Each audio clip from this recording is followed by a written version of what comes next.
2000 kilometre ನಲ್ಲಿ ಜನ ಸುರಕ್ಷಿತವಾಗಿ ಓಡಾಡೋದಕ್ಕೆ ನಾವು ಎಲ್ಲಾ ಪ್ರಯತ್ನವನ್ನ ಮಾಡಬೇಕು. ಈ ಅಭಿಯಾನದ ಮುಖಾಂತರ ಪೆನಲ್ಟಿನೂ ಕೂಡ ನಾವು ಹಾಕ್ಬೇಕಾಗುತ್ತೆ. ನಾನು ಮನವಿ ಮಾಡ್ತಾ ಇದ್ದೇನೆ, ದಯವಿಟ್ಟು ಯಾರ್ಯಾರು ಅಂಗಡಿ ಮುಗ್ಗಟ್ಟುಗಳನ್ನು ಪಾದಚಾರಿ ಮಾರ್ಗವನ್ನ ಒತ್ತುವರಿ ಮಾಡಿದ್ದೀರಾ, ಸುಪ್ರೀಂ ಕೋರ್ಟ್ ನ ತೀರ್ಮಾನಕ್ಕೆ ಗೌರವ ಕೊಟ್ಟು ನಿಮ್ಮ ಒತ್ತುವರಿಯನ್ನ ನೀವೇ ತೆರವು ಮಾಡ್ಕೊಳ್ಳಿ. ನಾವು ಬಂದು ತೆರವು ಮಾಡೋದಕ್ಕೆ ಅನುವು ಮಾಡ್ಕೊಳ್ಬೇಡಿ. ನಾಳೆ ನಾವು ಬಂದ್ವಿ, JCB ತಗೊಂಡು ಬಂದು ಕಿತ್ತಾಕಿದ್ರು, ಬೇಕಾಗಿಲ್ಲ. ನಾನು ನಿಮ್ಗೆ ಮನವಿ ಮಾಡ್ತಾ ಇದ್ದೇನೆ, ನಿಮ್ಗೆ ಪ್ರಾರ್ಥನೆ ಮಾಡ್ತಾ ಇದ್ದೇನೆ, ದಯವಿಟ್ಟು ನೀವು ಒತ್ತುವರಿ ಮಾಡಿದ್ರೆ ನೀವೇ ಹಿಂದೆ ತಗೊಳ್ಳಿ.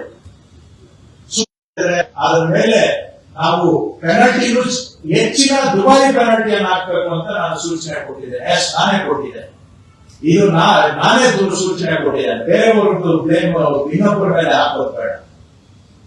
ಅಲ್ಲಿವರೆಗೂ ನಿಮ್ಗೆ ಟೈಮ್ ಕೊಡ್ತಾ ಇದ್ದೀನಿ, ಜುಲೈ 1 ವರೆಗೆ ತೆರವು ಮಾಡಿ, ಮುಕ್ತ ಮಾಡಿಕೊಡಿ, ಜನ ನೆಮ್ಮದಿಯಾಗಿ ಓಡಾಡ್ಲಿ.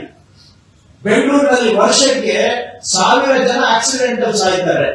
ಅದರಲ್ಲಿ 30% ಜನ ಪಾದಚಾರಿಗಳು ಸಾಯ್ತಾ ಇದ್ದಾರೆ, ಫುಟ್ಪಾತ್ ಅಲ್ಲಿ ಸಾಯ್ತಾ ಇದ್ದಾರೆ. ಜನಗಳ ಜೀವನದ ಪ್ರಶ್ನೆ. ಬೆಂಗಳೂರಿನಲ್ಲಿ ಜನ ನೆಮ್ಮದಿಯಾಗಿ ಬದುಕಬೇಕಾದ್ರೆ ಸುರಕ್ಷಿತ ಪಾದಚಾರಿ ಮಾರ್ಗವನ್ನು ಕೂಡ ಒಂದು ಅವಶ್ಯಕತೆ, ಮೂಲಭೂತ ಹಕ್ಕು ಇದು.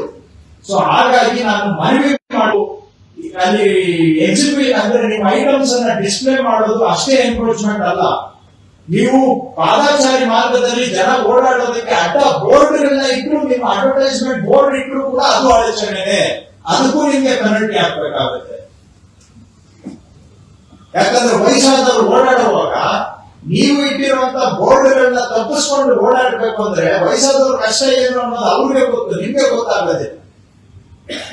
ಸೊ ಪಾದಚಾರಿ ಮಾರ್ಗದಲ್ಲಿ ಯಾವುದೇ ಅಡಚಣೆ ಇದ್ರೂ ಕೂಡ ಅದಕ್ಕೆ ಯಾರು ಅಡಚಣೆ ಮಾಡಿದ್ದಾರೆ ಅವ್ರನ್ನ ಜವಾಬ್ದಾರನಾಗಿ ನಾವು ಮಾಡಬೇಕಾಗುತ್ತೆ. ನಾಳೆ ಬಂದು ಸರ್ಕಾರದವರು ಹಂಗ್ ಮಾಡಿದ್ರು ಹಿಂಗ್ ಮಾಡಿದ್ರು ನೀವು ಟೀಕೆ ಮಾಡಿ, ನನ್ನ ಟೀಕೆ ಮಾಡ್ತೀರಾ ಮಾಡಿ, ನಾನು ಟೀಕೆ ಎದುರಿಸಲಿಕ್ಕೆ ನಾನು ತಯಾರಿದ್ದೇನೆ. ಇದರಿಂದ ಜನ ನನಗೆ ಬೈದ್ರೆ ಬಯಸ್ಕೊಡ್ಲಿಕ್ಕೂ ನಾನು ತಯಾರಿದ್ದೇನೆ. ಆದ್ರೆ ಬೆಂಗಳೂರಿನಲ್ಲಿ ಪಾದಚಾರಿ ಮಾರ್ಗದ ಸುಧಾರಣೆ ಆಗಬೇಕು, ಅದಕ್ಕೆ ನಾವು ಬದ್ಧರಿದ್ದೇವೆ. ಮುಖ್ಯಮಂತ್ರಿಗಳು ಇದನ್ನ ಸೂಚನೆ ಕೊಟ್ಟಿದ್ದಾರೆ. ಇದನ್ನ ಇಮಿಡಿಯೇಟ್ ಆಗಿ ಮಾಡಬೇಕು ಅಂತ ಮುಖ್ಯಮಂತ್ರಿಗಳು ಸೂಚನೆ ಕೊಟ್ಟಿದ್ದಾರೆ. ಸುಪ್ರೀಂ ಕೋರ್ಟ್ ಆರ್ಡರ್ ಬಂದ ಮೇಲೆ ಇದನ್ನ ಬೆಂಗಳೂರಲ್ಲಿ ಎನ್ಫೋರ್ಸ್ ಮಾಡಲೇಬೇಕು ಅಂತ ಹೇಳಿದ್ದಾರೆ. ನಾನು ಇಡೀ 14,000 ಕಿಲೋಮೀಟರ್ ಮಾಡ್ತೀನಿ ಅಂತ ಹೇಳ್ತಾ ಇಲ್ಲ. ನಾವು ಟಾರ್ಗೆಟ್ ಮಾಡ್ತಾ ಇರೋದು ಬರೀ 2,000 ಕಿಲೋಮೀಟರ್ ಆದ್ಯತೆಯ ರಸ್ತೆಗಳು, ಪ್ರಯಾರಿಟಿ ರೋಡ್ಸ್, ಇದು ನಮ್ಮ ಟಾರ್ಗೆಟ್. ಅಲ್ಲಿ ಸಹಕಾರ ಮಾಡಲೇಬೇಕು. ನಾನು ಜನಗಳಿಂದ ಸಹಕಾರ ಕೇಳ್ತಾ ಇದ್ದೇನೆ. ನಾವು ಬಂದು ನಾಳೆ ಅದನ್ನ ಕಿತ್ತಾಕಿದ್ರು ಅನ್ನೋದಕ್ಕಾಗಿ ಅವಕಾಶ ಕೊಡಬೇಡಿ, ಪೆನಲ್ಟಿ ಹಾಕಿದ್ರು ಅಂತ ಹೇಳೋದಕ್ಕೂ ಅವಕಾಶ ಕೊಡಬೇಡಿ. ತಾವಾಗಿ ತಾವು ನಮಗೆ ಸಹಕಾರ ಕೊಡಿ ಅಂತ ನಾನು ಜನಗಳಲ್ಲಿ ಮನವಿ ಮಾಡ್ತಾ ಇದ್ದೇನೆ. ಒಂದು, ಈ ರೀತಿ ಎನ್ಕ್ರೋಚ್ಮೆಂಟ್. ಎರಡನೇದು, ಎಲ್ಲ ಫುಟ್ಪಾತ್ ಮೇಲೆ ಪಾರ್ಕಿಂಗ್ ಮಾಡೋದು. ಸುಪ್ರೀಂ ಕೋರ್ಟ್ ಅದನ್ನ ಅವರ ಆದೇಶದಲ್ಲಿ ಸ್ಪಷ್ಟವಾಗಿ ಹೇಳಿದ್ದಾರೆ. ಪಾದಚಾರಿ ಮಾರ್ಗ ಇರೋದು ಪಾದಚಾರಿಗಳಿಗೆ, ವಾಹನಗಳಿಗೆ ಅಲ್ಲ ಅಂತ ಬಹಳ ಸ್ಪಷ್ಟವಾಗಿ ಹೇಳಿದ್ದಾರೆ. ಸೊ ಏನಾದ್ರೂ ನೀವು ವಾಹನ ನಿಲ್ಲಿಸಿದ್ರೆ ಅದನ್ನ ಟೋಯಿಂಗ್ ಮಾಡಬೇಕಾಗುತ್ತೆ. ಫುಟ್ಪಾತ್ ಮೇಲೆ ನಿಲ್ಲಿಸಿದ್ರೆ ಅದಕ್ಕೂ ದಯವಿಟ್ಟು ಅವಕಾಶ ಕೊಡಬೇಡಿ. ನಾನು ನಿಮ್ಗೆ ಮನವಿ ಮಾಡ್ತಾ ಇದ್ದೇನೆ, ನಾನು ನಿಮ್ಗೆ ಕೈ ಜೋಡಿಸಿ ಮನವಿ ಮಾಡ್ತಾ ಇದ್ದೇನೆ. ಫುಟ್ಪಾತ್ ಪಾರ್ಕಿಂಗ್ ಜಾಗ ಅಲ್ಲ. ನೀವೇನಾದ್ರೂ ಅದನ್ನ ಉಲ್ಲಂಘನೆ ಮಾಡಿ, ಸುಪ್ರೀಂ ಕೋರ್ಟ್ ಆದೇಶವನ್ನು ಉಲ್ಲಂಘನೆ ಮಾಡಿ ನೀವು ಅಲ್ಲಿ ಪಾರ್ಕ್ ಮಾಡಿದ್ರೆ ನಾವು ಅನಿವಾರ್ಯವಾಗಿ ಅದನ್ನ ಟೋಯಿಂಗ್ ಮಾಡಬೇಕಾಗುತ್ತೆ. ನಾಳೆ ಟೋಯಿಂಗ್ ಮಾಡಿದ್ರು ನಮ್ಮ ಗಾಡಿ ಅಂತ ನೀವು ಅದಕ್ಕೂ ಮತ್ತೆ ಗಲಾಟೆ ಮಾಡಿದ್ರೆ ಮಾಡಿ. ಗಲಾಟೆ ಮಾಡೋದು ನಿಮ್ಗೆ ನಿಮ್ಮ ಹಕ್ಕು, ನಾನು ಅದನ್ನ ತಕರಾರು ಮಾಡಕ್ ಆಗೋದಿಲ್ಲ. ಆದ್ರೆ ಸುಪ್ರೀಂ ಕೋರ್ಟ್ ಡೈರೆಕ್ಷನ್ ಪ್ರಕಾರವಾಗಿ ನಾವು ಪಾದಚಾರಿ ಮಾರ್ಗದಲ್ಲಿ ವೆಹಿಕಲ್ಗಳನ್ನ ಪಾರ್ಕ್ ಮಾಡಿದ್ರೆ ಟೋಯಿಂಗ್ ಮಾಡಬೇಕಾಗುತ್ತೆ.